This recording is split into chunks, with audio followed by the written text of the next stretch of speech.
Earlier this year, I posted polls to the Warframe forums and Reddit and asked fellow players simply what were their top 5 picks for each weapon type: primaries, secondaries, and melee weapons. These didn't have to be the most efficient, most played, most damaging, or just their favorites. It was simply their top 5 for whatever they wanted to play with. My personal goal was to figure out what was being played with the least. Here's why. Warframe is a game most often played around the mid-tier of the game's difficulty. Depending on your progression, this means facing enemies that are somewhere between level 25 to 45, give or take 5 levels. But what this allows for those of us who feel that variety is the spice of Warframe's life is that we don't always have to play with the most efficient, badass, end-all be-all weapons to enjoy our gameplay. My goal here in the 88th Armory is to show you some of those weapons you might have written off or haven't picked up in a long time, and to find builds for the mid-game that might possibly find their way into the endgame. I'm Scott from Ramble Entertainment, and this is Season 1 of the 88th Armory.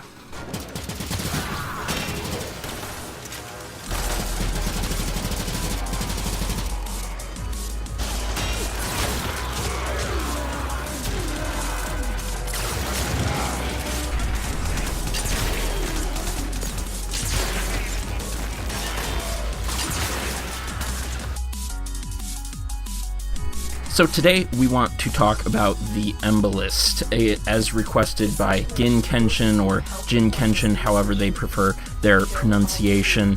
That was posted on my Galaxion video in the fan zone. They requested that I take a look at the Embolist.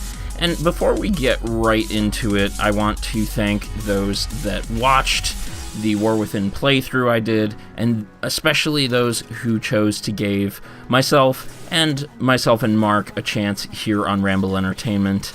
We do a show called Great Scott Marcus, he and I together, and I do the Warframe videos. So, yeah, thank you for giving us a shot, giving us that sub, and I also want to say that I'm going to be restructuring the Warframe shows. I'm going to be making the 88th Armory more of a persistent thing, a weekly thing, 3 or even 4 times a week, and then I'm going to be making State of the Frame shorter, maybe only 1 or 2 snippets per week, a ramble and a topic. We'll see how that ends up. I just feel like the reaction to the weapon videos and the variety weapon videos are getting more reaction, and I also feel like on State of the Frame, sometimes it reaches a bit where I don't think I've ever overreached, but sometimes I feel like I'm discussing things that don't feel like they need to be brought up at that moment, and in that same hand, I feel like I've talked about things that don't need to be brought up, and I don't want to be the person doing just that, where I'm bringing up topics that are just ahead of their time. So anyways, my plan for the 88th is that I want to just make it a variety show, period, the end, where 3 to 4 nights a week, we're just looking at weapons, augments, warframes, and just looking at a build that is fun and in variety to what we're typically doing in Warframe with a lot of Uber builds. This show has really opened me up to even more variety than I thought there was in making this show, and so I really want to perpetuate that even more. As far as changes to the State of the Frame show goes, I'll talk about those in the small ramble I'm going to do for this week for that show. Anyways, rambling aside, let's go ahead and actually take a look at the Embolist. So here are our stats, and really the primary footage, as Gin Kenshin recommended, the primary footage that we want to be looking at is corpus footage. However, I do want to start here because this will be a more accurate comparison to the comparison build I've typically done when it comes to this first half of the 88th Armory. I think it's also worth mentioning that this is going to be the last weapon I do in this style on the 88th Armory, and I think that's pretty cool, or in a sense. And I'll get to more of that when the time comes. I'll probably talk about that next week, when we're not doing a weapon, when we're finally talking about a Warframe build. Cool, huh? Anyway, so the weapon is toxin damage innately, and I think that is one of the better statuses or elemental base damages to go with. And you've got 100% accuracy, so you don't really want the damage mod that sacrifices accuracy, although typically you don't really want that mod to begin with because it really doesn't give you that much more damage comparatively to just simply adding another element, and you're really sacrificing a lot of accuracy for that mod. Large fire rate, which makes the weapon ammo inefficient. Really, the key points here are decent status, large magazine, small max ammo, and a 6-meter range. The 6-meter range is the hardest part to deal with. So let's go ahead and start looking at our builds with the corpus, or our stats that we go into with corpus footage. I find myself, as I continue to record this, trying to determine what the Embolist actually it is. I think it's supposed to be some kind of infested organ, but it looks like an infested rat. Maybe it's an infested rat organ, an infested rat sack. What are you? I'm Batman. Anyway, so let's go ahead and start to look at what Gin Kenshin referred to as a corpus killer. Now, I honestly think that it is a bit of an everything killer. It's just, in general, what we can actually identify about it. It's, in general, a really good sidearm, if maybe a bit ammo inefficient. The ammo inefficiency can be made up for by the,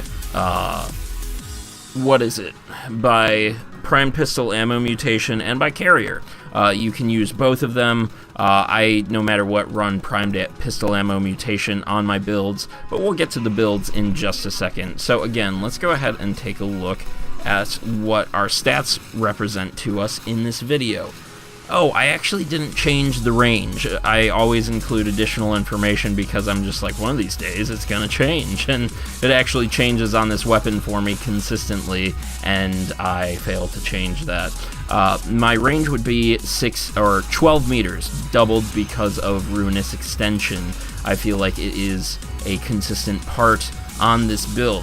Typically, I'm not a big fan of weapons that require more than one non-damage like necessity mod. However, I think what helps a lot on the Embolist is that toxin proc that it constantly does. Even when you have non-toxin damage equipped to it, it continues to create a toxin proc, and you'll see more of that in footage to come. Anyway, so we've got magnetic and toxin here, but what's important to me on this build is that increased fire rate from lethal torrent, adding a bit more status per second, and of course, once I do include one status mod, one dual stat mod, elemental and status on each of my builds. Those are my preferred builds, and I'll talk about them in the juxtaposition kind of video towards the end. So, yeah, basically what you utilize here, I feel with this weapon, is more status per second, more fire rate, which allows you to get those procs like magnetic, viral, corrosive, to remove armor, shields, or health. You also get toxin, which means you're adding more damage as you continually do more damage. The reason I feel this way is because this is where, with a weapon like this, we start to see where TTK, time to kill, starts to influence our survivability in the late game. Anyways, we'll come back to that point towards the end of this video. So, with a Netane extract alert playing in the background with level 30 to 40 enemies in the background, let's go ahead and take a look at our basic build Embolist against Corpus. So we have Lethal Torrent. Again, I touched on this earlier. It does increase some of our ammo inefficiency, but just seems to make the weapon that much more efficient. I would honestly say that I would happily take this weapon up to face level 55 enemies, which can be your lowest level swordy enemies, which I think is pretty good for a sidearm. And then, of course, you have the Prime Pistol Ammo mutation to make up for some of that ammo inefficiency. You can also add Carrier to that with his ammo case, I think it's called. Whoops. And then, of course, you also have Ruinous Extension. Ruinous Extension, I think, even translates to your pure damage builds. Now, here you can also attempt to, I show basically a bit of a folly in my mind, maybe something that, you could basically replace Lethal Torrent for more damage and more status per second, but you're actually not getting more status per second because the increase of rounds used actually does up your status per second. So I really don't think it's worth replacing Lethal Torrent on this style of build. Also, Ruinous Extension does not get replaced at all either, in my mind. I think a large part of this to me is because not only because of its 6 meters, but because of the fact that it's a cone weapon. Basically the weapon fires in a cone, kind of like the Ignis. Not as much area covered by it, whether it's in the range or the width of the cone, but Ruinous Extension does seem to widen that cone a bit too, which allows you to hit multiple enemies like we were in our Corpus footage from earlier. And I think that is an advantage to the weapon that kind of makes up for its ammo inefficiency. So here we kick it off with the Infested, or if you want to fight Grineer Ferrite armor first, and then, add some additional damage to alloy enemies. I really don't think we have to worry about fighting Grineer with Corrosive in my mind when it comes to lower level enemies as much as higher level enemies, because, yeah, sure, Corrosive is taking off their armor, but most of the time you can kill them just as you can kill more Grineer enemies with the additional damage from radiation and adding the viral proc. Again, as I mentioned in our Corpus footage, I find that the status per second, basically getting more procs over time, allows us to obtain a higher level style of play with the weapon, where you're proccing viral, you're proccing corrosive, you're proccing magnetic and toxin to just help you get the kill faster.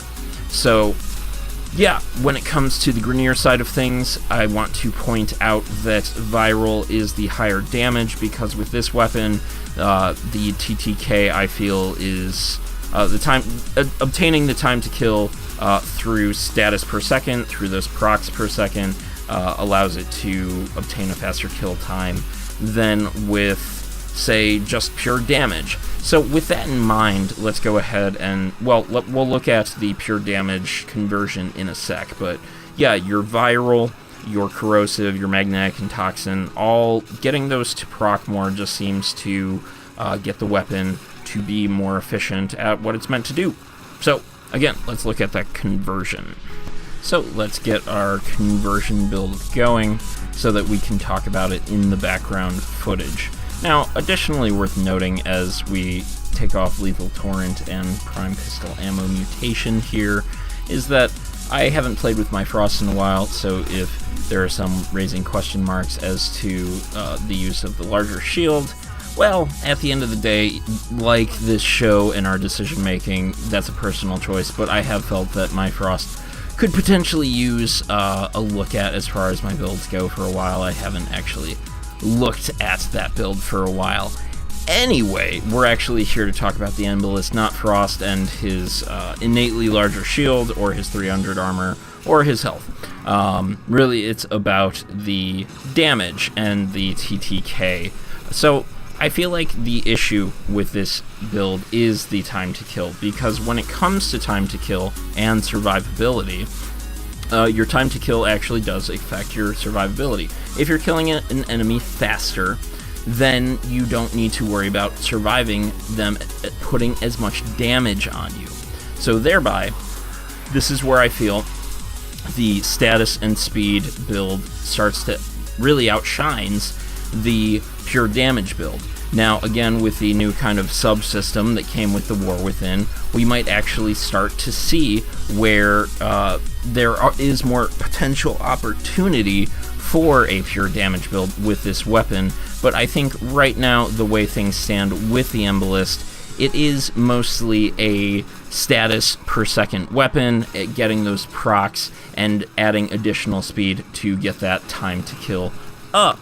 Now, there is also the notion of an Adarza build with that 2x crit multiplier because it has a low critical chance, but you can really raise that chance 2 times a minute, or up to 2 times a minute with an Adarza, and I think that's important, and I think maybe we'll even look at that soon too, maybe even this season of the 88th Armory.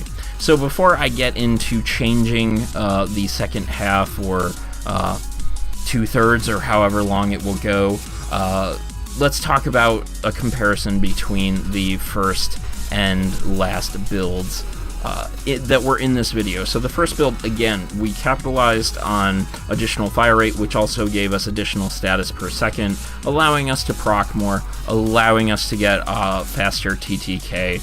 Even though it has less damage, we were killing the enemies faster because we're just outputting better damage and better stats. And so when you really compare them, you have a lower status per second, even though you have higher damage, and of course you have a lower fire rate. So with all this in mind, let's go ahead and close out the last weapon for this style of the 88th. Basically, I plan to...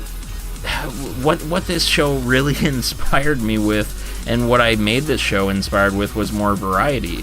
And the more I kept playing, the more I kept tooling around with different things and augments and ways to adjust weapons and combinations of things, I just started to really get out of this rut that I feel like some of my friends are in, and potentially other YouTubers are stuck in, where it's just play with the best, and then maybe be bored, I guess, because I kind of get bored when it's just you only play with the best stuff, because the game doesn't dictate that we have to play with the best.